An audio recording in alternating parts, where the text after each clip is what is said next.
नमस्कार, NMF news पर आप सभी का बहुत स्वागत। मैं हूं आपके साथ अभिषेक पुंडी। देश में जाति जनगणना करने की मांग लंबे वक्त से चल रही है, या फिर कहें कि लगभग साल भर तो इस बात को मुख्य तौर पर विपक्ष उठाता आया ही है साल भर से कि जातिगत जनगणना देश में होनी चाहिए। लोकसभा चुनाव में भी ये जो मुद्दा था, ये जो विषय था विपक्ष का, खूब गरमाया भी, और शायद उसी की वजह है कि राहुल गांधी की जो पार्टी है वो 52 से 99 सीटों तक पहुंच पाई। और दावा राहुल गांधी की तरफ से ऐसा किया जाता है कि 240 पर रोकने में इस मुद्दे ने काफी मदद की। लेकिन अब महाराष्ट्र में विधानसभा का चुनाव होने वाला है, जहां से मंच से प्रधानमंत्री मोदी ने भी इस बात के लिए कहा है, लेकिन उन्होंने थोड़ा सा इस बात में को बदल दिया। बदलने का मतलब है, उन्होंने कहा है कि मुस्लिमों की भी जातिगत जनगणना होनी चाहिए, जिससे कि उनमें जो पिछड़े हैं वो भी विकास की मुख्य धारा में जुड़ सकें। तो इसी विषय पर ज्यादा चर्चा करने के लिए आज मेरे साथ बहुत खास मेहमान मौजूद हैं। पसमानदा समाज के को विकसित करने के लिए ये काम करते हैं, पेशे से डॉक्टर भी हैं, लेखक भी हैं और अनुवादक भी हैं। बहुत सारे ये काम एक साथ करते हैं। बहुत बहुत स्वागत है सर आपका। हमारे साथ हैं डॉक्टर फैयाज अहमद फैयाजी। बहुत बहुत स्वागत सर आपका। अभिषेक जी, बहुत बहुत आभार आपका। नमस्कार। ये जो जातिगत जनगणना का मुद्दा है वो चल तो रहा ही है, सब जानते ही हैं, लेकिन अगर मुस्लिमों की भी जनगणना होती है जाति के हिसाब से, तब इस देश की राजनीति में कितना परिवर्तन आएगा, मुस्लिमों में कितना परिवर्तन आएगा? जी देखिए, ये बहुत ही महत्वपूर्ण बात है। जब भी भारत के अंदर सोशल जस्टिस की बात होती है तो अक्सर लोग मुस्लिम समाज को उससे अलग कर लेते हैं। तो मैं हमेशा इस बात को कहता रहता हूं कि ये एक तरह से जो है ना, कम्युनल टाइप का सोशल जस्टिस इस देश के अंदर चल रहा है। विशेष रूप से कांग्रेस पार्टी या तथाकथित सेकुलर लिबरल पार्टियां और सामाजिक न्याय की भी जो पार्टियां हैं वो इसी तरह से एड्रेस करती हैं। तो जहां तक जाति जनगणना की बात है, बिहार में भी अभी जाति सर्वे हुआ था, उसमें भी मुसलमानों की जाति गिनी गई और जातियां गिनी। आप देखेंगे जितने कमिटीज बने हैं पिछड़ा के लिए, चाहे वो काका कालेकर कमेटी हो या मंडल कमीशन रहा हो, उसमें मुसलमानों की जातियों को गिना गया है, बताया गया, दर्शाया गया। लेकिन अभी क्या है, उसको इग्नोर करना, जिसको प्रधानमंत्री ने कहा कि जब भी मुस्लिम समाज में जातियों की बात आती है तो लोगों के मुंह पे ताले लग जाते हैं। बिल्कुल सही बात है। आखिर आप इस तरह क्यों नहीं करना चाहते? उसकी सबसे बड़ी वजह है कि एक अल्पसंख्यक या मुस्लिम कह के एज होल वोट लेने की जो परंपरा है तथाकथित सेकुलर लिबरल पार्टियों की, ये उसी की देन है। यहाँ वो छेड़ो नहीं, हिंदू समाज में जाति जाति लोग करते रहते हैं, मुस्लिम समाज को एज ए मोनोलिथ बना के उनका सारा वोट एक साथ लेना है, भाजपा का डर दिखा के, इसलिए सारा चीज चल रहा है। वरना अगर हम देखना चाहें तो सारी कमिटीज जो पिछड़ा वर्ग के आयोग है या मुसलमानों से संबंधित जो समितियां बनी है, जैसे सच्चर कमेटी की रिपोर्ट है या रंगनाथन मिश्रा की कमेटी है, उसमें सारा जातीय स्ट्रक्चर, सामाजिक और आर्थिक आधार पर जो जातियां हैं मुसलमानों की, उसका सारा जिक्र किया हुआ है। बस हम देखना नहीं चाहते, हम इसको एड्रेस नहीं करना चाहते जी। तो अगर मुसलमानों की जातियों की जनगणना होती है, मैं अभी जो है आपको अगर कुछ आंकड़े के तौर पर बताऊं तो 1901 में जब शुरुआत हुई थी जातिगत जनगणना की तो लगभग 2500 जातियां थी। लेकिन जब 2011 में ये आखिरी हमारा सेंसस हुआ तो लगभग 46 लाख से ज्यादा जातियां इस वक्त देश में है। और अब अगर 2025 में, अभी 21 में होनी थी, कोविड के कारण नहीं हो पाई, 24 में चुनाव आ गया, तो मोस्ट प्रोबेबली 25 में हो सकती है। तो 25 में इन जातियों की संख्या कितनी पहुंच जाएंगे डॉक्टर साहब? और अगर मुस्लिमों की भी जातिगत जनगणना होती है तो राजनीतिक तौर पर, राजनीतिक पार्टियों पर कितना इसका असर पड़ेगा? देखिए, राजनीतिक पार्टियां जो मुसलमानों का एज होल वोट लेना चाहती हैं सांप्रदायिक आधार पे, उनके लिए तो बड़ी दिक्कत हो जाएगी, क्योंकि जब मुस्लिम समाज में सामाजिक न्याय की बात होगी तो सांप्रदायिकता टूटेगी। सामाजिक न्याय और सांप्रदायिकता एक दूसरे के विरुद्ध कर्मानुपाती है। लेकिन हिंदू समाज एक स्वस्थ और सुंदर समाज है, वहां इस पे काम हुआ है, सामाजिक न्याय पे बहुत काम हुआ है। लेकिन मुस्लिम समाज में लोग अनदेखा करते हैं, जो तथाकथित मुस्लिम समाज को जो लीड करने वाला तथाकथित अशराफ वर्ग है वो भी इग्नोर करता है, और सेकुलर लिबरल सामाजिक न्याय की पार्टियां भी इग्नोर करती। मैंने कारण बताया कि वो सिर्फ एक साथ पूरा वोट लेना चाहते हैं। लेकिन इससे एक परिवर्तन आएगा मुस्लिम समाज में भी। जो दबे कुचले तबके हैं, विशेष रूप से जो भारतीय मूल के मुसलमान हैं, जो ओबीसी एससी एसटी से कन्वर्ट होकर इस्लाम धर्म में गए हैं, उनके जीवन में एक नया परिवर्तन आएगा, बदलाव आएगा। और इसीलिए नरेंद्र दामोदर दास मोदी जी जो प्रधानमंत्री हैं इस देश के, उस लोकेशन से उसको देख रहे हैं कि एक बड़ा समुदाय रेडिकलाइज हुआ है, सांप्रदायिक हुआ पड़ा है। इसको लोग सांप्रदायिक परिधि में ढकेल के भी रखते हैं, इसीलिए वो लगातार मुस्लिम समाज में सामाजिक न्याय की बात को एड्रेस कर रहे हैं। ये एक चीज मैं और ऐड करना चाहूंगा, आपने जो 1901 की जनगणना की बात की, देखिए 1911 में जो प्रथम पसमानदा आंदोलन था आसिफ बिहारी के नेतृत्व में, उन्होंने जो सेंसस का कमिश्नर था उसको लेटर लिखा था कि हमें मुसलमान न गिना जाए, हमें हमें जातियों के साथ जो मुसलमानों की उसमें गिना जाए। इसके डॉक्यूमेंट्री प्रूफ भी है मेरे पास, क्योंकि एक इतिहास की बात आई थी तो मैंने सोचा आपसे शेयर करूं। जी अभिषेक जी। अच्छा, सुप्रीम कोर्ट का भी पिछले दिनों एक आदेश तो नहीं कहूंगा, टिप्पणी आई थी जो दलितों को लेकर थी। दलित समाज में जो रिजर्वेशन है कि जातियों में भी उपजातियां हो सकती हैं। आप क्या, आपने जिसने आरक्षण का लाभ ले लिया है वो आरक्षण छोड़ दे और जिन लोगों को लाभ की जरूरत है आरक्षण की उन लोगों को दे। तो अगर मैं पसमानदा समाज में आऊं या मुस्लिम समाज में इस तरीके से आऊं, जब जातिगत जनगणना होगी तो जो लोग पिछड़ों में आएंगे, ओबीसी में आएंगे, बैकवर्ड में आएंगे, और ऐसी जातियां जैसे लुहार हुए, कुम्हार हुए, धोबी हुए, हिंदू अगर हैं तो आरक्षण मिलता है, मुस्लिम है तो आरक्षण नहीं मिलता, तो क्या वो भी रास्ता खुलेगा? हाँ बिल्कुल, देखिए जो आर्टिकल 341 का पैरा 3 है जो रिस्ट्रिक्ट करता है ईसाई और मुस्लिम दलितों को उसमें भागीदारी से, उसमें भी जरूर रास्ता खुलेगा। ये एक बहुत ही महत्वपूर्ण सवाल आपने किया कि अगर कोई मान लीजिए कोई अछूत समाज का कोई कार्य कर रहा है, जैसे स्वच्छकार समाज, मैं बताऊं उस्ताद बिस्मिल्लाह खां एक बड़े भारत के आइकॉन हैं, जिसको भारतीय जनता पार्टी की उस वक्त की सरकार वाजपेयी जी ने भारत रत्न दिया था। वो खुद स्वच्छकार समाज से आते हैं, लेकिन उनको शेड्यूल कास्ट का आरक्षण नहीं है। आरक्षण है लेकिन ओबीसी का आरक्षण है। तो ये पसमानदा आंदोलन की पुरानी मांग रही है कि जो मुश्किल से देखिए उनकी आबादी 1% के से भी कम होगी, उनको शेड्यूल कास्ट के आरक्षण में सम्मिलित किया जाए। तो आपका जो प्रश्न है कि अगर जाति जनगणना होती है तो एक रास्ता जरूर खुलेगा, वहां से डेटा हमारे पास आएगा। और देखिए अभी सरकार ने केजी बालाकृष्णन जो पूर्व चीफ जस्टिस रहे हैं भारत के, उनके नेतृत्व में एक कमेटी भी गठित किया है कि इन जातियों को देखा जाए कि इनकी क्या आवश्यकता है और इनको इसमें शामिल किया जा सकता है कि नहीं। सुप्रीम कोर्ट में इसका मुकदमा भी फाइल है और मुझे लगता है कि जल्दी इस पर निर्णय भी आने वाला है। तो इससे एक रास्ता खुलेगा। आप बिल्कुल सही समझ रहे हैं। एक बात मैं यहाँ ऐड और करना चाहूँ कि देखिए जो जाति जनगणना की बात हो रही है ना, एक तो हिंदू समाज को फोकस करके किया जा रहा है, जो कहीं से ठीक नहीं। भारत एक सेकुलर देश है, अगर कोई भी बात होती है तो सेकुलर अंदाज में होना चाहिए। लेकिन इसमें जाति जनगणना सिर्फ ओबीसी की बात हो रही है। जो अदर बैकवर्ड क्लास है उसमें जो जातियां आती है उनकी जनगणना की बात हो रही है, क्योंकि हिंदू समाज के जो शेड्यूल कास्ट है या शेड्यूल ट्राइब है उनकी गिनती हमेशा होती है, ऐसा नहीं कि उनकी नहीं होती।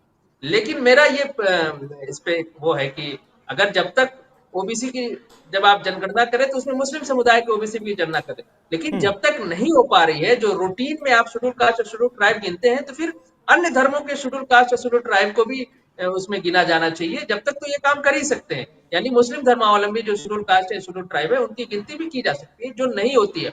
और जब जातीय जनगणना की बात हो तो सिर्फ ओबीसी मुसलमान नहीं, जो शेड्यूल कास्ट शेड्यूल ट्राइब मुसलमान है, सबकी जातीय जनगणना होनी चाहिए। जी अभी अभी किसी मुस्लिम जाति को आरक्षण का लाभ मिल रहा है डॉक्टर साहब? देखिए, आपने एक बड़ा ही महत्वपूर्ण प्रश्न पूछा है। मुसलमानों के जितने भी सामाजिक स्ट्रक्चर हैं, अभी मुसलमानों की कोई कैटेगरी, कोई स्तर ऐसा नहीं जिसको आरक्षण ना मिल रहा है। इकोनॉमिक वीकर सेक्शन आने के बाद से मुस्लिम समाज का जो अपर क्लास है, जो खुद को अशराफ कहता है, अशराफ शरीफ शब्द का बहुवचन होता है, उच्च वर्ग कुलीन वर्ग होता है, उसको भी अब आरक्षण मिल रहा है।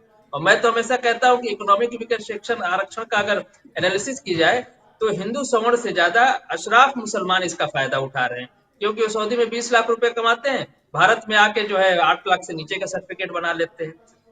तो अभी मुसलमानों का कोई ऐसा तबका नहीं है जिसको आरक्षण नहीं मिल रहा है। देखिए डॉक्टर साहब ये बात ओबीसी, थोड़ा एक एग्जांपल से समझा पाएंगे आप?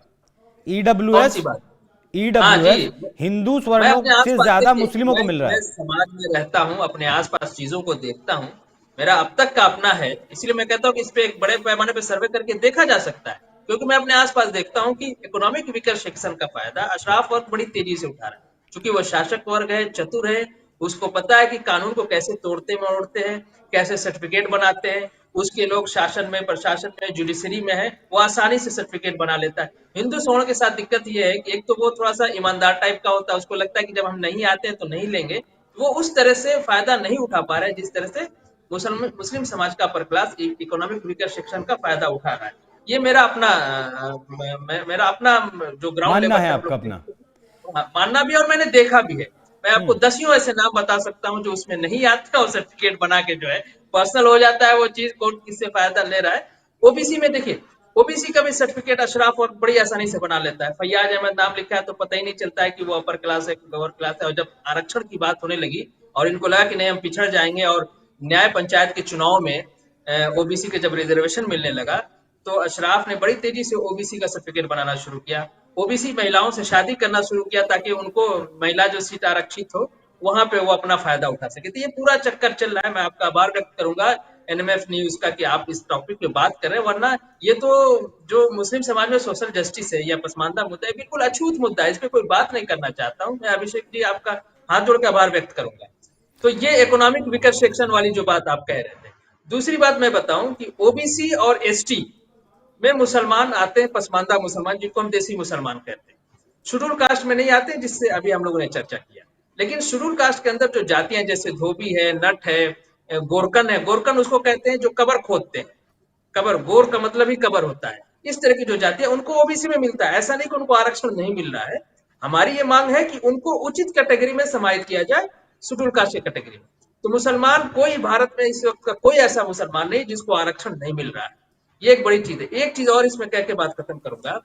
जब मंडल कमीशन ने ओबीसी मुसलमानों को भी, मुसलमानों की जो देसी जातियों को ओबीसी में रखा, उसके बाद से अशराफ वर्ग जो ने मुस्लिम आरक्षण का खेल खेलना शुरू किया कि मुसलमानों को आरक्षण चाहिए, मुसलमानों को आरक्षण। जब ओबीसी एसटी में 90% मुसलमानों को आरक्षण मिल रहा है, तो फिर आखिर किन मुसलमानों के लिए आरक्षण की मांग की जा रही है? तो बड़े वो इसीलिए ताकि जो पसमानदा को आरक्षण मिल रहा है, जो अर्ह है, जो योग्य है, जो सामाजिक आर्थिक शैक्षिक रूप से पिछड़ा हुआ है, उसको न्यूट्रलाइज करने के लिए, लेकिन इस सारे मुसलमानों को, तो वो आरक्षण की पूरी उस चीज को सांप्रदायिक बना के पसमानदा को मिल रहे आरक्षण पे को खत्म करने के लिए और खुद भी आरक्षण में घुसने के लिए अशराफ ने प्रोपेगेंडा पूरा चलाया। पूरा आप सैयद साबुद्दीन से लेके पूरा 10 15 20 साल में हो रहा है। लेकिन जैसे ही इकोनॉमिक वीकर सेक्शन में अशराफ वर्ग को भी आरक्षण मिलने लगा, जैसा कि अभी हमने बताया, अब आप मुस्लिम आरक्षण की मांग बहुत कम सुन रहे हो। तो ये पूरा खेल है आरक्षण का। और बहुत लोग दिग्भ्रमित की जाते हैं कि मुसलमान, कुछ लोग कहते हैं मुसलमानों को आरक्षण नहीं मिलता है, कुछ लोग कहते हैं कि मुसलमानों को आरक्षण मिलता है। तो ये एक ऐसी भ्रांति है जिसपे लोग बात भी नहीं करना चाहते, समझना भी नहीं चाहते। कट शॉर्ट एक लाइन में, मुसलमानों का इस वक्त कोई तबका ऐसा नहीं है जिसको आरक्षण न मिल रहा हो। 100% मुसलमान तबकों को आरक्षण मिल रहा है। जी, ये आप कौन से आरक्षण की बात कर रहे हैं? नौकरियों में आरक्षण की बात कर रहे हैं? शिक्षा में, नौकरियों में जो शिक्षा आरक्षण में, है, जो नौकरी सामाजिक न्याय में, का जो आरक्षण है। जी, हर तरीके से मुस्लिम समाज को आरक्षण मिल रहा है, हाँ लाभ इसमें मिल मिल रहा रहा है। 10 15 साल है। का बिल्कुल आपने बिल्कुल। जिक्र भी किया। 2014 में पहली बार प्रधानमंत्री मोदी ने मंच से पसमानदा का नाम लिया था। उसके जी, वक्त से पसमानदा को लेकर चर्चा होनी शुरू हुई। मुझे नहीं लगता कि शायद उससे पहले पसमानदा के अलावा कोई पसमानदा को जानता होगा या उसके बारे बिल्कुल में नहीं, चर्चा बिल्कुल। करता होगा। इस सरकार ने पसमानदा सबका समाज साथ, को, सबका विकास जी और सबका विश्वास का नारा दिया, जी लेकिन वोट मुस्लिम समाज बीजेपी को नहीं देता। क्यों? जी जी। देखिए, इसकी दो बड़ी बड़ी वजह है। एक तो मुस्लिम समाज या हम पसमानदा समाज की बात करें, और जो भाजपा के अंदर जो दूरी है या जो दूरी पैदा की गई है, या जो सांप्रदायिकता जब उभर के आती है, मैंने अभी कहा कि सामाजिक न्याय और सांप्रदायिकता एक दूसरे के विरुद्ध कर मान पाती है। तो एक भारतीय जनता पार्टी की खुद उसकी तरफ से और अन्य पार्टियों की तरफ से एक जो छवि बनाई गई एंटी मुस्लिम, ये एक बहुत बड़ा मेजर रोल प्ले करता है। देखिए, सांप्रदायिक दंगे या सांप्रदायिक आधार पे भेदभाव, उत्पीड़न तो ऐसा नहीं कि कांग्रेस के जमाने में नहीं था, समाजवादी पार्टी के जमाने में नहीं था, लेकिन भारतीय जनता पार्टी इसके लिए बदनाम रही है। और इसकी काट सीधी से है सोशल जस्टिस। और इसीलिए प्रधानमंत्री ने social justice with in the Muslim community की बात करना शुरू किया और स्थिति में परिवर्तन आना शुरू हुआ। देखिए, हम आज आप बात कर रहे हैं और रातों रात कोई चीज परिवर्तन नहीं होती है। मैं लोकसभा चुनाव में मुझे थोड़ी निराशा बहुत हुई, क्योंकि मैंने खुलेआम भारतीय जनता पार्टी को वोट मांगा। मैं किसी राजनीतिक पार्टी में नहीं हूँ, लेकिन मैंने कहा कि जब एक पार्टी का इतना बड़ा जो पार्टी से आते प्रधानमंत्री जब हमारे दुख दर्द की बात कर रहे हैं, हमारे सोशल जस्टिस की बात कर रहे हैं, तो हमें, हमारा एक वोट है, हमें उस तक जाना चाहिए। लेकिन उत्तर प्रदेश के निकाय चुनाव में ये बहुत प्रभावी रहा। और जो भारतीय जनता पार्टी की जो पसमानदा नीति या मुस्लिम समाज में सोशल जस्टिस की बात कर लें, मैं आपको बताऊं कि भारतीय जनता पार्टी के टिकट पे जो निकाय चुनाव में जो चेयरमैन जीतते हैं वो तीसरे नंबर पे थे। यानी समाजवादी पार्टी, बहुजन समाजवादी पार्टी, उसके बाद भारतीय जनता पार्टी के टिकट पे पसमानदा कैंडिडेट चेयरमैन चुने गए उत्तर प्रदेश के निकाय चुनाव में। जो ओवैसी की पार्टी और कांग्रेस से भी आगे थे। तो ये मैं बहुत सकारात्मक समझ रहा हूँ। हाँ, लोकसभा आते आते बहुत देश के अंदर हिंदू मुसलमान इस तरह कम्युनल माहौल बन गए, और पसमानदा चूंकि एक सेंसिटिव समाज है, उसने उस पर रिएक्शन किया।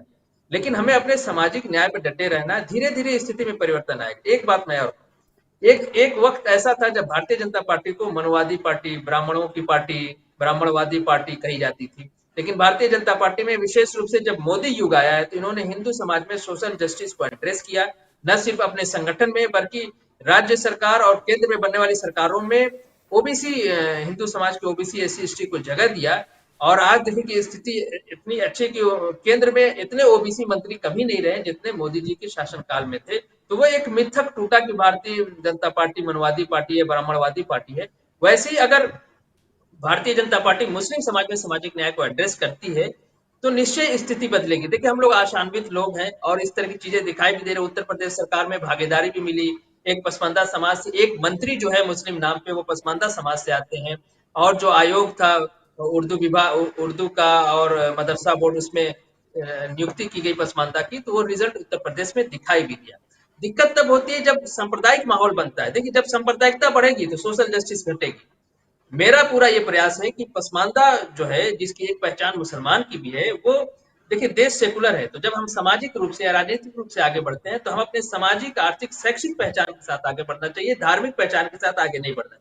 और धार्मिक पहचान से अब तक पसमानदा मुसलमानों का सिर्फ नुकसान ही हुआ है। चंद अशराफ वर्ग है, उनका फायदा होता है। इसीलिए देखिए ओवैसी है या इस तरह के जितने भी लोग हैं जो मुस्लिम सांप्रदायिकता का दिन भर खेल इसीलिए खेलते हैं कि मुस्लिम समाज में सोशल जस्टिस की बात हो जाए। जो सोशल जस्टिस है, मैं थोड़ी सी समय लूंगा। सोशल जस्टिस जो मुस्लिम समाज में है, वो भारतीय संस्थाओं में मिलेगी, सरकारी नौकरियों में मिलेगी, शिक्षा में मिलेगी। जो लेकिन जो अल्पसंख्यक और मुस्लिम नाम से जो संस्थाएं चल रही हैं, उसमें कहीं भी मुस्लिम समाज में आपको सोशल जस्टिस नहीं दिखाई देगा। सारे अशराफ वर्ग जो बाहर से आए हैं, जो इस देश में शासन किया, वो होंगे। एक उदाहरण से मैं आपको बात खत्म करता हूँ कि अलीगढ़ मुस्लिम यूनिवर्सिटी में सोशल जस्टिस का कोई आरक्षण नहीं है। इसका मतलब वहां 90% मुसलमानों की कोई भागीदारी नहीं हो पाती है, जो आरक्षण की परिधि में या सामाजिक न्याय का जो आरक्षण है ओबीसी एसटी में वो आता है। लेकिन बनारस हिंदू यूनिवर्सिटी में हमको एडमिशन लेना, एक पसमानदा मुसलमान को एडमिशन लेना आसान है, क्योंकि वहां सामाजिक न्याय का आरक्षण मिलता है। ओबीसी एससी कैटेगरी में हम कमजोर लोग भी, आरक्षण तो इसीलिए दिया गया ना कि कमजोर लोग को जगह बना सके वहां। तो बीएचयू में, बनारस हिंदू यूनिवर्सिटी में एक पसमानदा मुसलमान का एडमिशन लेना आसान है। और अलीगढ़ मुस्लिम यूनिवर्सिटी में, मैं हिंदू मुस्लिम शब्द पे जोर दे रहा हूँ, हालांकि मैं हिंदू मुसलमान करने का पक्षधर बिल्कुल नहीं रहा हूँ, लेकिन जो मुस्लिम नाम पे जो संस्था चल रही है, वही हमें हक अधिकार नहीं मिलता है। जो भारत सरकार या राज्य सरकार या केंद्र सरकार के अंदर जो संस्थाएं, उसमें हमें एक देश के नागरिक होने के नाते, एक पिछड़े होने के नाते भागीदारी मिल जाती है। जी अभिषेक। अच्छा, एक आखिरी सवाल डॉक्टर साहब। जी। बीजेपी और मुस्लिम को आपस में विश्वास बनाने के लिए क्या करना होगा? क्या पहले सरकार में भागीदारी दे मुस्लिमों को, या पहले मुस्लिम सरकार बीजेपी को वोट करे, उसके बाद वो सरकार में उसे हिस्सेदारी दे? देखिए, मैं कहता ये हूं सवाल कि इसलिए इनकी मैंने चर्चा। पूछा आपसे हाँ, क्योंकि बिल्कुल एक दिन मेरे बिल्कुल। साथ एक मुस्लिम स्कॉलर बैठे थे। उनका कहना था कि सरकार को पहले भागीदारी देनी पड़ेगी। जी। नहीं, देखिए, मेरा ये मानना है कि प्रयास दोनों तरफ से होना चाहिए। किसी चीज पे जब धूल की परत पड़ी हुई है, तो उसको झाड़ने का प्रयास करना चाहिए। सिर्फ भागीदारी मिल जाए, मुझे आप मिनिस्टर बना दी, मैं समाज में काम ही ना करूं। ऐसे भारतीय जनता पार्टी में बहुत जो है पोस्टर बॉय रहे हैं अशराफ वर्ग से, जो अपने घर का, अपनी पत्नी का वोट नहीं दिला पाते हैं। तो इससे नहीं होगी। काम दोनों तरफ से करना पड़ेगा। समाज को भी ये समझना पड़ेगा कि हमको अपनी सांप्रदायिकता का चोला उतार फेंकना है, और सामाजिक न्याय के आगे हमारा जो पिछड़ापन है, जो आर्थिक, सामाजिक, शैक्षिक पिछड़ा, उसके आधार पे हमें वोट भी करना होगा। उसके आधार पे हमें राजनीतिक पार्टियों से जुड़ना भी होगा। देखिए, भारतीय जनता पार्टी एक बड़ी पार्टी है, इसमें कोई दो राय नहीं। उसके पास अपना संगठन है। वो देखिए, प्रधानमंत्री कहते कहाँ इस बात को, बहुत कम। वो अपने पार्टी की मीटिंग में कहते हैं कि पसमानदा मुसलमानों को जोड़ो। वो ये नहीं कहते हैं कि हम पसमानदा मुसलमानों के लिए नेताओं की तरह जो रैलियों में उस तरह से नहीं कहते, वो अपने कार्यकर्ताओं से कहते हैं। यही सही तरीका है। जब कार्यकर्ता जाके मिलेगा, समाज के लोग कार्यकर्ताओं से मिलेंगे। देखिए, सामाजिक रूप से पसमानदा समाज, हिंदू समाज एक दूसरे के साथ खूब अच्छे से घुल मिल के रहता है। शादी ब्याह से देख लीजिए, मरने जीने तक देख लीजिए, आसानी से रहता है। ये राजनीतिक रूप से भी चरितार्थ हो सकता है अगर हम प्रयास करें तो। समाज को भी बढ़ना पड़ेगा, और पार्टी के भी जो संगठन है उसके लेवल पे काम करना पड़ेगा। राजनीतिक भागीदारी तो मिलनी चाहिए और वो पार्टियां उस बात को समझती भी हैं। और हमने अभी उत्तर प्रदेश निकाय चुनाव का उदाहरण दिया कि टिकट बहुत ज्यादा मिले थे और उस हिसाब से रिजल्ट भी आया, तो एक सकारात्मक पहल है। तो ऐसा नहीं है, जब हम प्रयास करेंगे दोनों तरफ से प्रयास, हम सिर्फ उम्मीद करें कि नहीं सरकार ही सारी चीज हमको दे और हम कुछ ना करें, तो वो बात बनने वाली नहीं है। समाज की तरफ से भी और पार्टी की तरफ से भी जब आगे लोग बढ़ेंगे तो वो जो भ्रांतियां हैं बीच में, जो दूसरे लोग आके भड़काते हैं कि भाजपा आ जाएगी तो ये हो जाएगा, भाजपा आ जाएगी वो हो जाएगा, नहीं जब डॉक्टर संवाद साहब, होगा, मतलब चर्चा होगी। तीसरा अभिषेक जी मैं टेन्योर है बात थोड़ी सी जी। करूं, और आप जो चर्चा कर रहे हैं ये उसी की मैं कड़ी समझता हूँ। जब मीडिया में चर्चा होगी, चाय खाने से लेकर पार्लियामेंट तक चर्चा होगी, तो निश्चित ही स्थिति बदलेगी। और सबसे बड़ा इसका फायदा ये होगा, जब मुस्लिम समाज में सोशल जस्टिस की बात होगी तो मुस्लिम सांप्रदायिकता पे कंट्रोल लगेगा। जब मुस्लिम सांप्रदायिकता पे कंट्रोल होगा तो जो रिएक्शनरी हिंदू सांप्रदायिकता है वो भी अपने आप नीचे गिरेगी। तो इसका प्रयास होना चाहिए और मैं आपका आभार व्यक्त करूंगा कि ये जो चर्चा कर रहे हैं ये उसी की एक कड़ी है। हाँ, अभिषेक जी आप कुछ कह रहे हैं। बिल्कुल, मैं कह रहा था कि जो है दो टेन्योर सरकार कर चुकी है, तीसरे टेन्योर में है, तो आज तक ऐसा कोई खतरा मुस्लिमों को नहीं दिखाई दिया कि पिछले 11वां साल चल रहा है कि इस सरकार में कोई खतरा दिखाई दिया हो। तो ये सब राजनीतिक रोटियां सेकने के अपने अपने हथकंडे हैं। नेता एक दूसरे को डराते हैं, बचाव के नाम पर वोट लेते हैं और फिर जो कुछ 5 साल सत्ता की मलाई चाटते हैं वो तो चाटते ही हैं। लेकिन अगर इस देश में जातिगत जनगणना होती है, हिंदुओं के साथ साथ मुस्लिमों की भी जातिगत जनगणना होती है, तो कहीं ना कहीं जो क्षेत्रीय पार्टी हैं, जो सिर्फ मुस्लिमों के वोट 33% पर चुनाव जीत ही जाते हैं लगभग मोस्टली कैंडिडेट, और 20-22% मुस्लिमों का वोट, 10-12% खटाखट योजना या फिर रेवडियो के बदले आप वोट लेकर जीत जाते हैं, तो वो जातियां कहीं ना कहीं बटेंगी।